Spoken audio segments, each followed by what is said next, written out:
معاذ رضی اللہ عنہ فرمائی وی نبی علیہ السلام سروما اورتی ویل یا معاذ اتدری ما حق اللہ علی العباد وما حق العباد علی اللہ قلت اللہ ورسولہ اعلم. اللہ نبی مبارک پختنه وکړه چې ای معاذا ته پوهیږي چې د الله حق په بندگانو باندې څه دی او د بندگانو حق په الله باندې څه دی. ما ورته وی چې الله او رسول پوهیږي ما ته علم نشتا. وی نبی علیه السلام او فرمایل حق الله علی العباد ان یعبدوه د بندگانو حق په الله دا دی چې د الله بندگی وکړي د الله عبادت وکړي الله ته تضرع او عاجزي کوي الله سره تعلق جوړي الله نه بغواړي په الله به توکل کوي الله نه به امید ساتي الله نه به یریږي د الله عظمت او د اغلوی هغه به ذهن نشین جوړي ذهن کې وکینی او د ارنګا د الله بندگی په ټولو قسمونو سره هغه کې با کوشش او منډه کوي. دا د الله حق دی په مونږ باندې او دا حق د الله چې دی مونږ باندې دا د دې وجنه نه دی چې الله دې حق ته محتاج دی الله دې ته محتاج نه دی دې حقوق ته او دې وجنه الله مستغنی دی الله غنی ذات دی هیڅ شی او هیڅ چاته محتاج نه دی.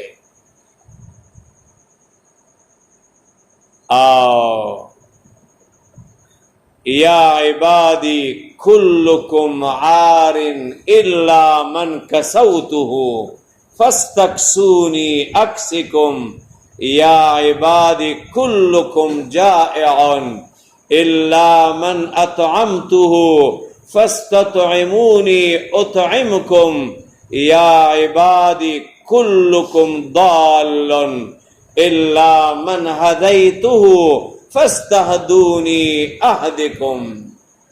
قدسی حدیث کی اللہ داسی فرمائلی دی ای زما بندگانو تاسو ټول وگی وی مگر اغا انسان موڑ دے چی زرزق ورکم اللہ وی. ای زما بندگانو تاسو ټول لوس لنډغر وی الله وی مگر اغا چاہتا اغا چوک چې ما اغا تا لباس ورکڑے نو مانا لباس اغواری زی در کوما. یا عبادی ایزما بندگانو کلکم ضال ټول گمراهان وی الا من هدیته مگر اغا چوک چې ما ورته ہدایت کڑے نو فاستهدونی اهدکم مانا اغواری ہدایت درتے کوما. یا عبادی انکم لن تبلغوا ضری فتضرونی ولن تبلغوا نفعی فتنفعونی. دا ډیر ناشنا حدیث دی دا ډیر د فوائد او د نصیحتونو او د اخلاق او د عقیدو او د سیرت او د عبادات باندې شامل حدیث دی. الله ویلی زما بندگانو تاسو ما ته ضرر نشي رسولې چې تاسو ټول راجمع شئ ما ته نقصان ورسوي او ما ته ګټه نشي رسولې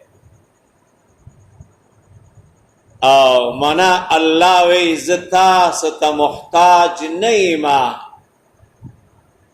لو ان اولکم واخرکم وانسکم وجنکم قاموا في صعيدنا فسألوني فأعطيت كل واحد مسألته ما نقص ذلك من ملكي شيئا إلا كما ينقص المخيط إذا أدخل البحر.